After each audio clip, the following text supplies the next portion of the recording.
Assalamualaikum warahmatullahi wabarakatuh, sahabat surga. Ketika seseorang sudah memasuki usia yang baik untuk menikah, muncul dorongan dalam diri untuk membangun suatu mahligai rumah tangga. Mencari jodoh atau pendamping hidup menjadi salah satu rangkaian yang mengawali perjuangan yang perlu dipersiapkan dengan matang. Sebelum memasuki jenjang pernikahan atau mengawalinya dengan memilih jodoh, harus memahami betul apa makna dan tujuan menikah. Dengan mengetahui makna atau alasan menikah, kita akan memperoleh sebuah petunjuk untuk mempersiapkan hal-hal yang harus disiapkan sesuai dengan apa tujuan menikah.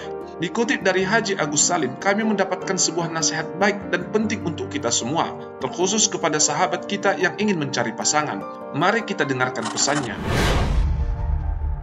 Wahai anakku, jangan hanya mengandalkan cinta untuk membangun sebuah bahtera rumah tangga. Kamu tidak akan menikahi hanya dalam waktu 1 tahun, 5 tahun, atau 10 tahun saja. Kamu akan menikah untuk selama-lamanya, dengan pertimbangan bahwa rasa cinta bisa berubah. Kamu harus benar-benar punya alasan lain untuk menikah.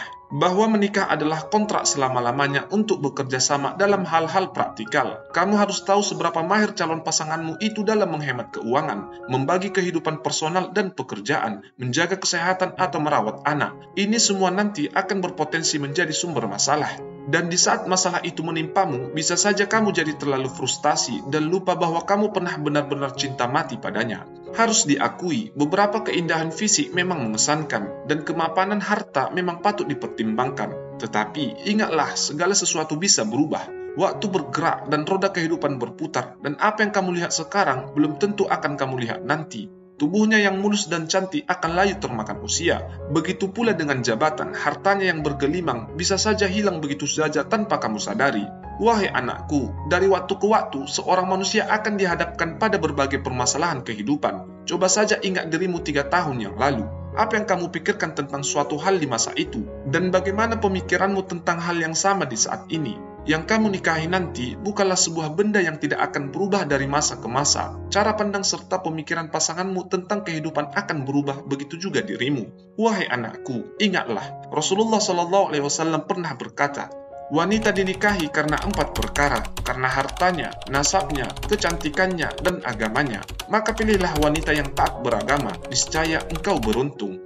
Ini bukan berarti bahwa kecantikan itu tidak diperlukan, tetapi yang dimaksud ialah jangan membatasi pada kecantikan, karena itu bukan prinsip bagi kita dalam memilih istri. Pilihlah karena agamanya, dan jika tidak, maka engkau tidak akan bahagia, yakni berlumuran dengan tanah berupa aib yang bakal terjadi padamu setelah itu disebabkan istri tidak mempunyai agama.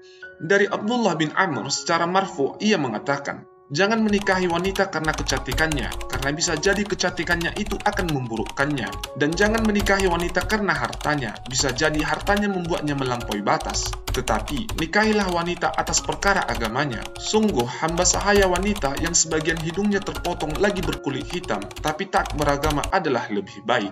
Syekh Al-Azim Abad berkata, makna fasfar bizzatid din adalah ambillah yang mempunyai agama, bahwa yang pantas bagi orang yang mempunyai agama dan adab yang baik ialah agar agama menjadi pertimbangannya dalam segala sesuatu, terutama berkenaan dengan pendamping hidup. Oleh karenanya, Nabi SAW memerintahkan supaya mencari wanita beragama yang merupakan puncak pencarian.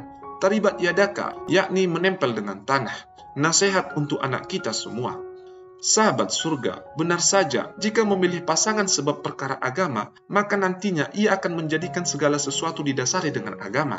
Ia akan melayani, menghargai, dan menghormati sebab faham agama. Ia akan taat atau patuh sebab faham agama. Ia akan pandai bersyukur sebab faham agama. Ia tidak akan meninggikan nada bicaranya di hadapan pasangannya sebab faham agama.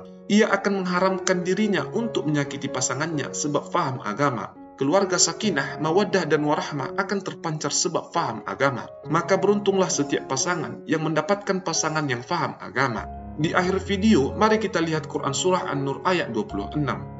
Wanita-wanita yang keji adalah untuk laki-laki yang keji, dan laki-laki yang keji adalah buat wanita-wanita yang keji. Dan wanita-wanita yang baik adalah untuk laki-laki yang baik, dan laki-laki yang baik adalah untuk wanita-wanita yang baik. Mereka itu bersih dari apa yang dituduh oleh mereka, bagi mereka ampunan dan rezeki yang mulia.